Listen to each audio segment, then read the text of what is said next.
Backup projector. This is my slide. It's blank, just like the last one.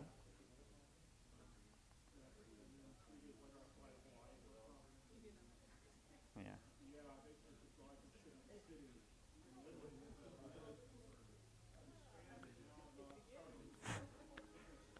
I have a nervous action that I do. I can't help it.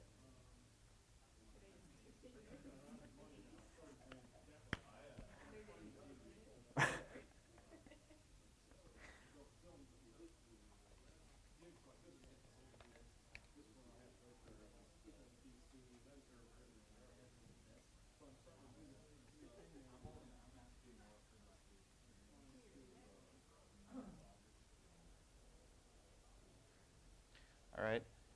Well, my name's Rick Deacon. I'm doing a presentation on cross-site scripting on MySpace. Get started. I have notes, just so everyone knows that's what I'm doing down here. A little bit about me. I'm 20. I work as an IT specialist at a CPA firm in Beechwood. I'm not really sure what IT specialist means. They gave me that title. I don't like it very much, but I can't change it. Basically, I do network administrator type stuff, usually.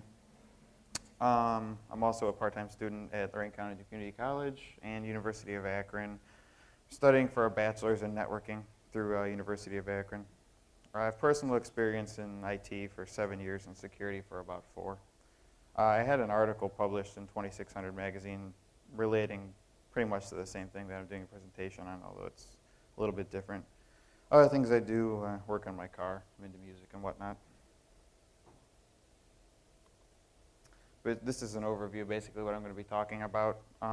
As if anyone didn't know, I'll be talking about what MySpace is, what cross-site scripting is, how to find cross-site scripting vulnerabilities, the ones that MySpace has, how to exploit them, protection from them, tools that I use, and the closing. And as you can read as my little disclaimer on the bottom, the presentation is not really, it's a how-to, but it's not going to tell someone without any knowledge how to do anything. So it's meant to keep script kiddies away. So if this were to ever go somewhere else, publish somewhere or whatever, for whatever reason, not when someone wouldn't just be able to pick this up and then do it if they don't have some technical knowledge. MySpace.com obviously is one of the largest social networking sites, if not the biggest. I'm sure many of you people know that. It's driven by various dynamic web applications, profiles, searches, there's chat rooms, there's classifieds, music pages, there's video. They just implemented a new news site that is like Dig. It's obviously has a huge impact on society today. It's in TV, it's in media, it's in radio.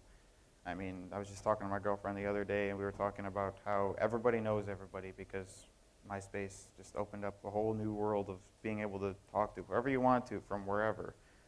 It just ends up, you knowing everybody. And exactly what I have there. Who knows who goes where. You can find a lot of information from people on MySpace. I mean, even sometimes people make the mistake of posting information that they really shouldn't be giving out to, public internet, but your name and address, where you work, that's all listed sometimes on your front page depending on how discreet you are about it. Your hobbies, your cars as in what you drive, so people may actually know exactly what your car looks like if you have a picture with it. I mean, you can give out some pretty good information about yourself without you even knowing it. Given all the information that you could get from MySpace, it has very minimal security. I mean, it's vulnerable to all of these various attacks. Social engineering, obviously phishing. Tons of people get their profiles hacked, quote unquote hacked, daily by clicking links and thinking they're logging into MySpace when they're actually just giving it to a phishing site, and then someone later is just logging in as them and whatnot, spreading the virus some more. Packet capture over a public network, MySpace viruses, spam, malware, spyware, all gets posted into the same thing that has to do with phishing. URL injections, cross-site request forgeries, and cross-site scripting. All of those vulnerabilities can be exploited on MySpace, and like I said, given the information, it can be pretty dangerous. Some of the famous ones, if you read any security sites or even Dig, I believe, posted most of these. The SAMI virus is very popular. He programmed the one script to actually propagate itself and then friend people over and over. And he had like 1 million friends in no time.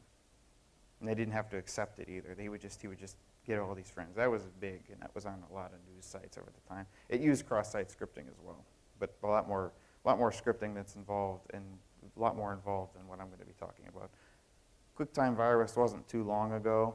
I believe it still sort of is in place, that you can still exploit it in some manners. What it did was basically you went to a person's page, you had this QuickTime movie that they got from visiting another person who had it, and it played, and then at the end of it, which actually there was no video at all, but at the end of it, it just executed JavaScript, and then it made itself propagate onto the next person who viewed his profile. It just kept going and going. And what it did at the same time, we also added a phishing bar at the top of your page. So you click login, it looks like a page that is the normal login, but it's actually the site that's phishing for passwords. And they also is vulnerable to the Windows Meta file, which was a while ago, but it was vulnerable to that at the same time. Cross-site scripting is basically, it's a vulnerability that can be found in very, very many web applications. It's very common in tons of places. Basically what it does is it allows code injection of various sorts, HTML, JavaScript, you can do PHP, anything you need to into it, and you can encode it into hex or Unicode or anything like that to actually put it in and execute it. It can be used for phishing or browser exploitation, as in you can actually sometimes execute arbitrary code that would crash a browser, and then you can't really do too much beyond that. I'm sure there are ways to do it, but and then obviously phishing, that's a big thing. That's whatever. I mean, it's still all over with the phishing sites all over MySpace. You go to tons of people's profiles and you see it all messed up.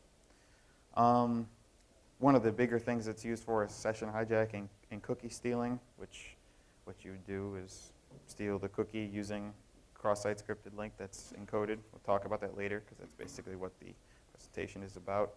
To find cross-site scripting vulnerabilities, it's very easy. All you need to do is insert a simple script into a URL.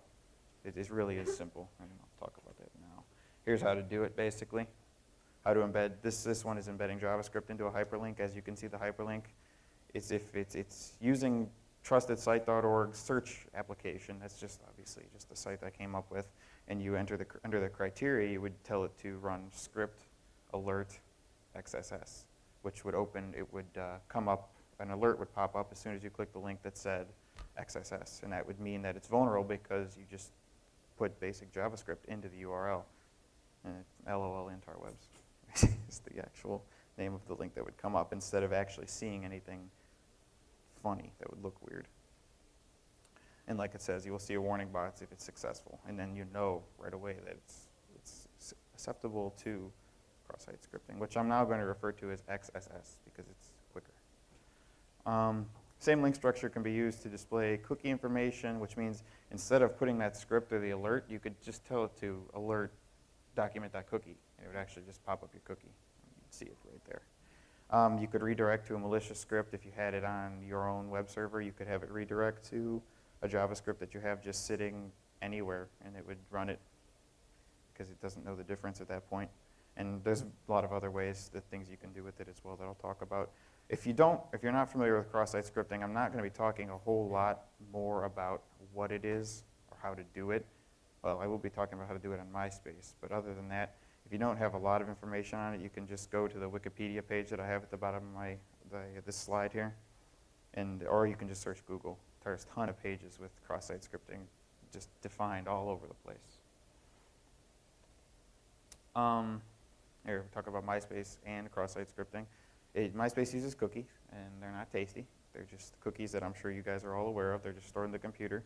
It contains session and login information, as well as sometimes your email address, and there has been speculation, although I'm not going to 100% say it, that there is passwords, encrypted password in there too, using some sort of hashing. Haven't really delved into that too much. Not really interested in that. And it also contains, oddly enough, past search criteria on MySpace. Never really figured that one out, but it is in there. The session information obviously can be used for session hijacking, which is what we're going to be discussing. And there are hundreds of undetected and undiscovered cross-site scripting vulnerabilities. All you have to do is just look around, go to various pages, try the link that I posted, the other one where you just tried to do the cross-site scripting with the JavaScript. You just put that into any link that you can find that looks like it uses a web application that has search criteria, you know, an equal sign or a question mark equal sign. That would all, you can just put that in and see if it works. All you gotta do is create a link, send it to yourself, or send it to something else and see if it works. Simple as that. If it pops up, you got one. The exploit I'm going to be talking about is actually in the browse function of the site, which is actually MySpace's version of search. I found it using trial and error, just like I was describing, just plugging it into different URLs, and I found this one. It uses a cross-site scripting hole, obviously. Requires a web server with the capability of running a CGI file, so you need to have your own web server with, I mean, one that you've either rented out of your house or one that you're buying from a company, just renting for a while. Something that can run a CGI, basically. And before I get into the CGI and all the other coding and stuff, I'm not a programmer by any means, so I'm not 100% on all of programming or anything like that, so I don't want to come off as anything like that. I kind of despise programming. I don't really like it too much. It's too hard for me. Maybe I'm just dumb, but hey. Like I said, it lies in the browse, which is the user search feature. This exploit was used in this case to steal cookies and to hijack current user sessions in order to take full control of their accounts. Basically, you grab the information, take over their account, and you're them. I'm going to go into detail, but that's basically it. The exploit has been patched previous to the presentation. It was probably patched about a year ago, but this is showing you how to do it, and this exact way that we're going to do it can be used with any other cross-site scripting vulnerability that you find on MySpace. This is just one I'm using an example, so I have an actual URL to show you guys. And that also pertains to what I said in the beginning about it's not really leaning itself towards script kiddies. You can't really do anything with this particular one anymore. You got to find your own. This is the URL. I'll let you guys look at it for a second. Obviously, it's just the URL, so it looks kind of retarded just sitting up there. But you can pick some of it apart. Obviously, some of it's encoded. You can see the MySpace, search results.myspace, and then the index.cfm. And then it's a little encoded. It says document, location, see your web server, cookiestealer.cgi, document.cookie, and you're doing the end script tags. I'll talk about why it's encoded in a few minutes. The cross-site scripting actually started after the search request equals, just like I talked about. The JavaScript points to a CGI file that runs on a web server that I talked about as well. It records document.cookie. What it actually does, the CGI file takes document.cookie that you called with the JavaScript, it takes it and records it to your text file of choice that you told it to log to in the CGI file, which, like I talked a little bit about before, it could be easily replaced with a redirect to malicious code in a foreign domain by using almost the exact same structure, except you wouldn't put plus document.cookie. You would just put malicious.js for the JavaScript file or whatever else you were going to use. As you saw, part of it was encoded in hex, and this is what the link actually read. If you take out the hex, you can see it actually does an end quotation and then carets, right caret, and then the left caret to document.location, and then you can actually see the exact, what to type in order to have it log the document.cookie, and that's the exact link right there. And that would completely, back in a year ago, that would completely trick MySpace's system at the time to let you actually do that. And like I said, the method of evasion used here, which was just encoding in hex, actually has been patched. You can't do this anymore with just hex. There's plenty of other ways to do it, which I'm going to talk about, but the hex way is patched. Unless you find one that they missed, then you're not going to be able to use just the straight hex encoding. I think some Unicode still works though. I'm not going to say that for sure, but I'm pretty sure some of it still works as far as that goes. And like I said, there's a lot more ways to evade the filter on MySpace, and there's also plenty of ways to do it on other sites too that use the same sort of filter evasion. Trial and error is good. I mean, a lot of you guys know about just using spaces and whatnot. There's ways to do it where you can actually put breaks, like 15 of them, and since JavaScript in certain cases doesn't take the breaks as actual part of the line of code, you can put G or JA have 15 breaks and then VA script, and that would be, the whole word JavaScript. However, you just evaded the filter because it didn't actually pick up the JavaScript didn't pick up the breaks, but MySpace saw the breaks, or any site for that matter saw the breaks. And that site that I have posted, ha.ckers.org/xss.html, that has extremely, extremely good ways to evade cross-site scripting filters. It's used as a cheat sheet. That's actually what it's called if you go to the site. It's a cheat sheet of just tons of information on how to evade the filters and tons of information on how to enter it into a URL and try to beat it using different encoding. If you go to that site and you take one of their links, you really don't even have to do any work. All you have to do is enter your own web server in there with the file that you need. Now what we're going to talk about to do with the URL, and if you don't have a MySpace account and you wanted to try this, you need one. Sorry about that. I know a lot of people avoid MySpace because it's kind of retarded sometimes. It's kind of lame at points too. But for this particular example, you kind of need one. After you take the link that you created, which is encoded in a hex to evade the filter, you can distribute it to any number of people. Bulletins, chat rooms, forums, classifieds, messages, any of those things would work perfectly fine. My favorite was posting bulletins on a fake account. Obviously, I wouldn't use my main account because people would be mad at me. I can't do that. And then people would click it. And I'm actually going to show you in a moment. I'm going to show you the cookie log itself it's my live cookie log right now, so don't be looking at it too hard. And yeah, so you need a MySpace account and you can distribute it in any way you like. A couple of the things actually filter more than others. So for a while, forums basically didn't do anything, so you could post anything you wanted on a forum. As far as JavaScript and whatnot, they didn't filter anything for some reason, like they didn't keep up with it. So that was a good one for a while. More interesting methods, you could actually have it do automatically. Like the way we have it set up here and the way I'm showing you, the user has to click a link, which isn't a big deal because the front of the link, as you saw, started with searchresults.myspace. So if they were just to mouse over and say, oh, searchresults.myspace, and you know how it truncates the link towards the end, so it just puts ...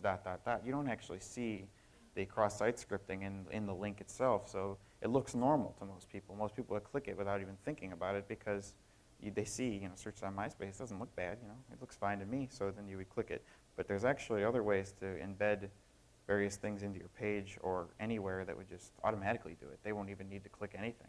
All they would need to view a page, which they would normally view. You could even post it on their home page. So they go to their own home page, you post it in their comments, and they just did it. And you don't even have to do anything more than that. But a couple ways to do that was the QuickTime virus, like I talked about. That's patched. I don't think there's any way really around it, although I've heard some things about doing it some certain ways. The new one, which hasn't been fully implemented on MySpace, but a lot of people have been messing around with it, is putting scripts in a JPEG image and changing the htaccess file to take the image as text. All you got to do is add a line into the htaccess on your server that you're running it, and then it will actually take the image as text and run the script, and you can embed it just like an image. IMGSRC, the normal HTML code to do it. It'll do it like that. Iframes on different sites. A recent exploit that I heard about used iframes on your own site, and because it did domain generalization. It was a big thing about how MySpace, if you link off of another site, they don't filter any sort of JavaScript at all, if that makes sense. You could put an iframe on your own page that links to MySpace in the iframe, and since you're in the iframe on your own page, it doesn't have any JavaScript filtering, so you can type whatever the hell you want to in there. No big deal. Or something I did for a while was ActionScript using Flash. You can have a little Flash animation on your page that at the same time is stealing their cookie, because it's sending them to a link in like another small box or a pop-up or an iframe. They wouldn't even notice because you're just playing a regular Flash file.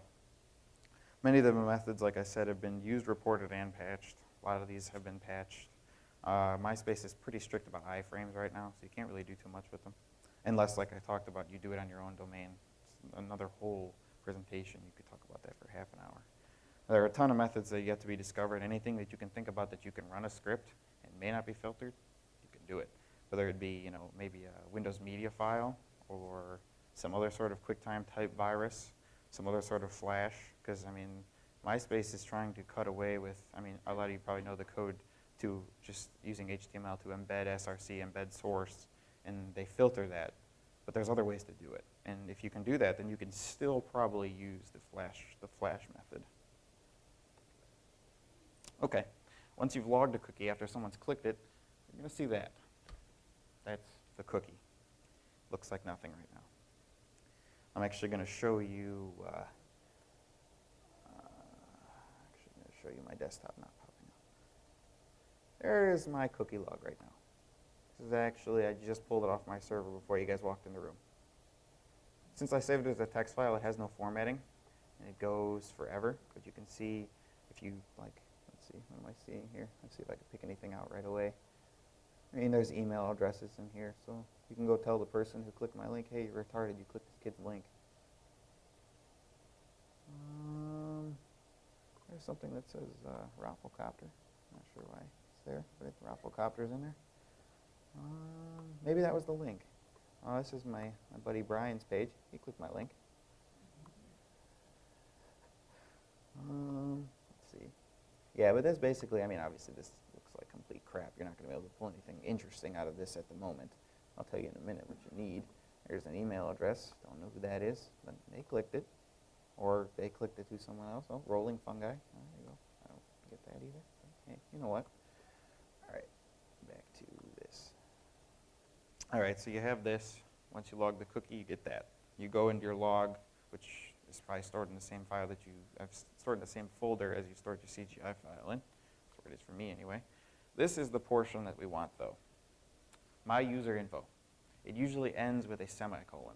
So after that last R, there'll be a semicolon, and that usually signifies the end of my user info. And that is the user session, the live session that they just clicked, you now have. Say hello to the user session because you now have it, obviously. I'll talk about why time is of the essence in a moment, but it is. What you have to do from this point, though, is log into MySpace, if you normally would. Pick a cookie editor of your choice for your browser. I use Firefox, so I use add and edit cookies. And basically, you open it up. And like it says there, most of them work nice. It's a cookie editor. You can't mess that up too much. And then you can even do it the old-fashioned way if you want to just go into your temp files and edit it. That's going to do the same thing, but cookie editor's a lot quicker. And like I said, time is sometimes of the essence, all the time actually. So you find your current MySpace cookie for looking something similar to the one that I just pulled up, the big long one. You want the whole cookie, look for that in yours.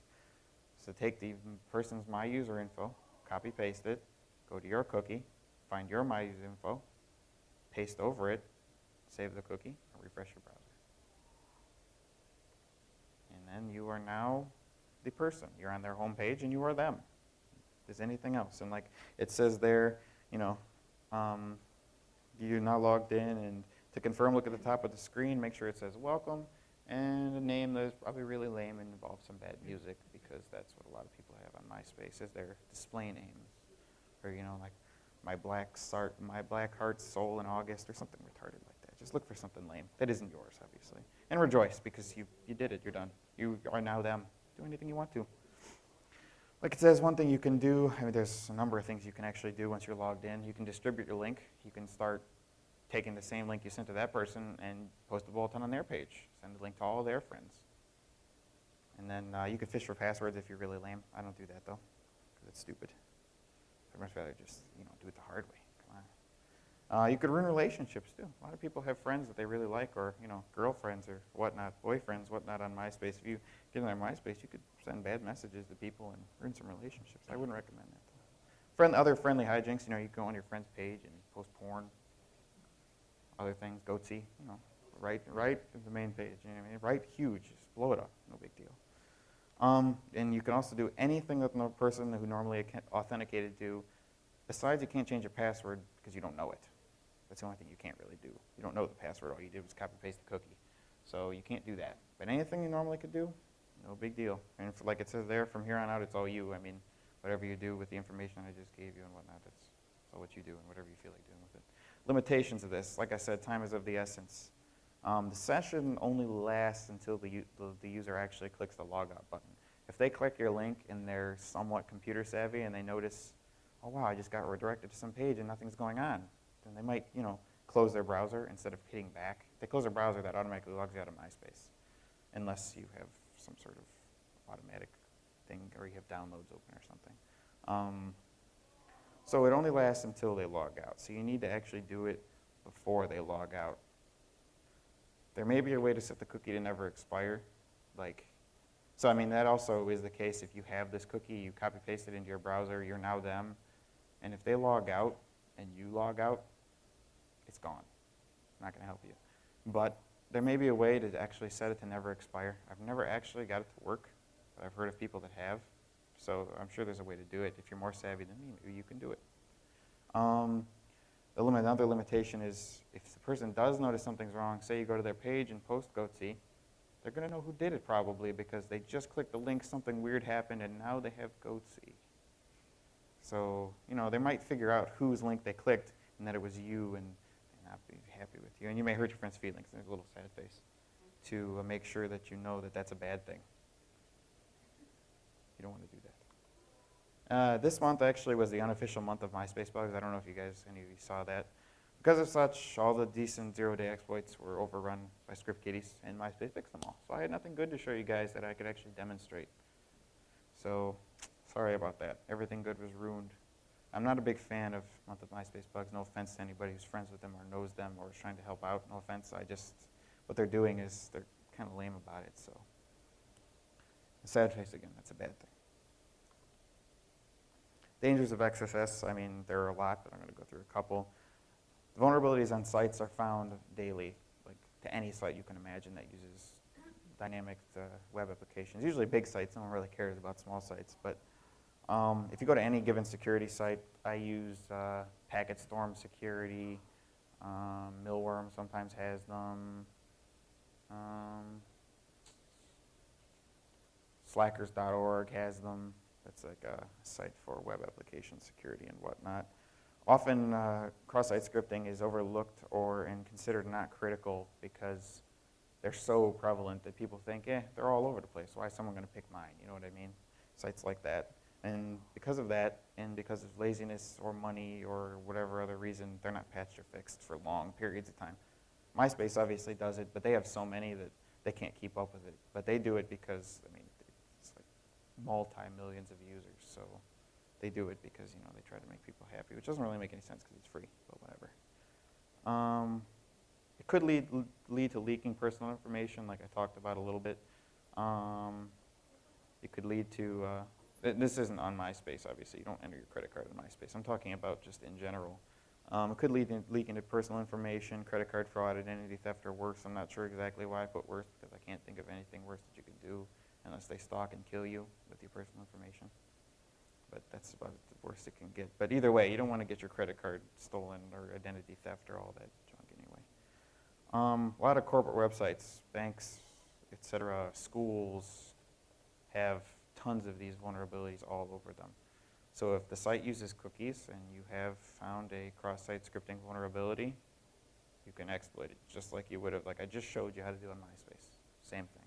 Even if they don't use cookies, you can still use it to exploit various things.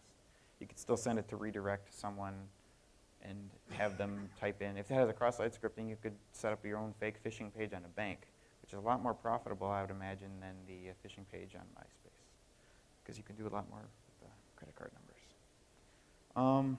And it also, a lot of other sites also contain other web vulnerabilities, which I'm not going to cover because there are hundreds of thousands. How to protect yourself from cross-site scripting, it's kind of logical. Just log out of MySpace when you're done. Don't let it sit there for hours and hours. Don't click links that look funny. If you can tell that the links look kind of retarded, you probably shouldn't click it. Don't check Remember Me, because that actually is the one that you saw my couple people's email addresses in there. When you click Remember Me, that sends it to your cookies. If you don't check that, your email address isn't going to be in the cookie. Not that it really matters, because they already have your cookie and they're going to log in anyway, but still. You could download an IDS for your browser, which is Intrusion Detection System, if you didn't know what that means. You can actually get that for Firefox now. There's a pretty good couple decent ones out. I'm pretty sure there's a couple for Internet Explorer as well. Don't quote me on that. And all of these principles can be used outside of MySpace. If you're on a bank website, don't leave it open. If you see a link that looks funny for a bank, don't click it. Don't check remember me. I never check. I mean, one of our policies, like I said, a CPA firm, since I'm a network administrator, one of our policies is that if you check something like remember me, you get beaten with your computer. How to protect your website if you have one that uses dynamic web applications. There's a lot of ways. I just listed a few obvious ones. If you validate input, that's always good. Secure user cookies, kind of difficult, but it's possible. Apply the JavaScript filters that we talked about, the ones that make you encode. You can even go further than MySpace if you really, really, really feel the need to. I mean, they do work. They stop a lot of people from doing a lot on MySpace. So granted, there are ways around them. It stops the common folk from just doing whatever they feel like doing. Don't allow cross-domain scripting. Do not store important information in cookies, which is kind of obvious. And use encrypted sessions, which is always good as well. These are the tools that I use. I don't know if you can really read it, so I'll read it out loud too. It's kind of tiny up there.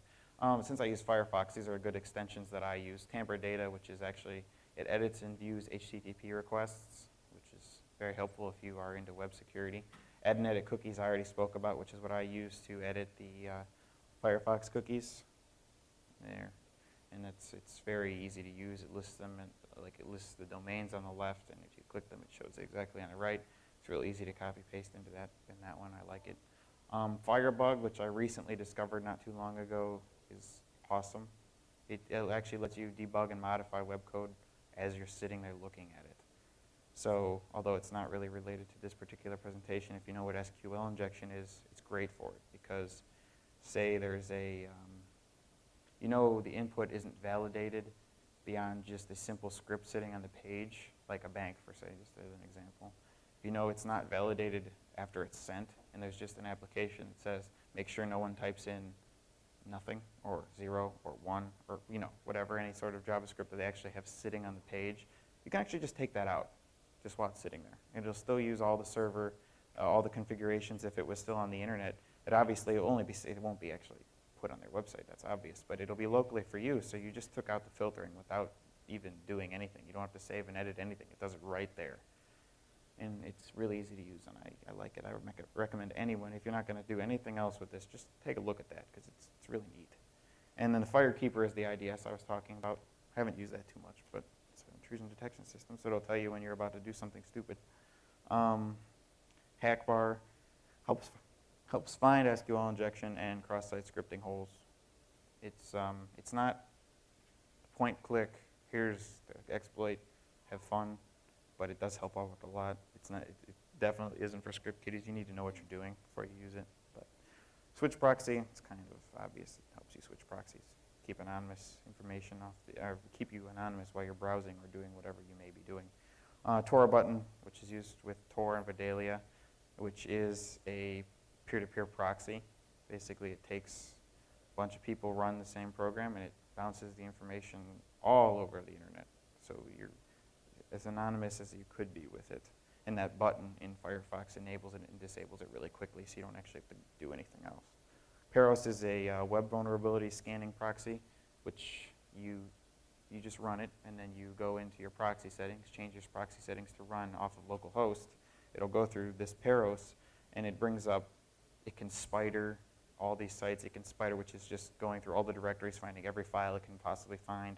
It scans for web vulnerabilities like SQL injection and cross-site scripting. It'll actually scan for them automatically. It'll give you any other misconfigured web server errors or anything that it can find that like a configuration file that's not locked for whatever reason or isn't properly hidden, that's in like a default location, say for Apache or something. It'll actually show you where it's at and whatnot quickly. Acuinetics web vulnerability scanner, which if I'm not mistaken actually costs money, but the demo worked great. So I tried it out for a couple things and it was good. And Nikto and Wikto, which is web pen testing utilities for Linux and Windows, and it's sort of like Peros, except you don't run it like a proxy. You just sort of run it against the site. It works well, though. They're good. Getting towards the end here, the conclusion, obviously, is MySpace is a hacking sandbox. So if you ever really want to mess with some web application security, MySpace is not a bad place to start because there's a lot of things you can mess with. I think there's also, I've never tried it myself, but I'm pretty sure there's SQL injection holes in the site as well, so you can mess with that if you know what that is. There's a lot you can do with that. Endless possibilities, like it says up there. There's so many things you could find just by taking the time to do it. You take a couple hours, you probably could find 5 holes without even racking your brain. Just typing in the, put on copy paste, enter it, see if it's there. Works, great. Doesn't, whatever. But you could find them so easily. Or if you feel lazy, you could just Google it, and there's web forums that people like post the full disclosures of the exploits, just sitting right there while they're 0 day. They're not reported. They're not patched. All you got to do is Google for that if you're feeling lazy. I mean, if you want to try this when you get home, that's all you have to do is just do that. You can learn ideas and methodologies that can be used in more useful hacks, like I talked about. If you really wanted to, obviously, I don't try to tell anybody to do anything malicious, and I don't do it myself. Besides just toying around with information and whatnot, so I wouldn't say that cracking a bank with cross-site scripting is a good idea. But if you really want to do it, that's up to you. Have fun in jail. But yeah, you can. The thing you learn just from this presentation could be used on hundreds of thousands of sites. You could completely open up new holes and report. I mean, if you even, just knowing this could get you a job, per se. If you were to go to a site, find these holes and say, hey, you know what, guys, you have all these holes, so you need to hire me so I can fix them. And they'll be like, all right, whatever. And then that'll get you a job. So you need to have fun with it, too. It's always fun to mess around with MySpace. MySpace in general is fun because it's so stupid. On that note, you should friend me. If you have MySpace, that's my URL. You should write it down and friend me when you get home or when you get on your computer, which I'm sure is just sitting around somewhere in the building, so you should just friend me, just because. I talk about how lame it is. That's my actual account. That's not my cross-site scripting account, as far as you know. And then that's my email address if for some reason you wanted to email me. I don't know why you would, but just in case you did. Basically, that's the closing. Does anybody have any questions or anything? Anything? Anything at all? No? No? No? Okay. Whatever works. Well, that's pretty much it. Hope you liked it.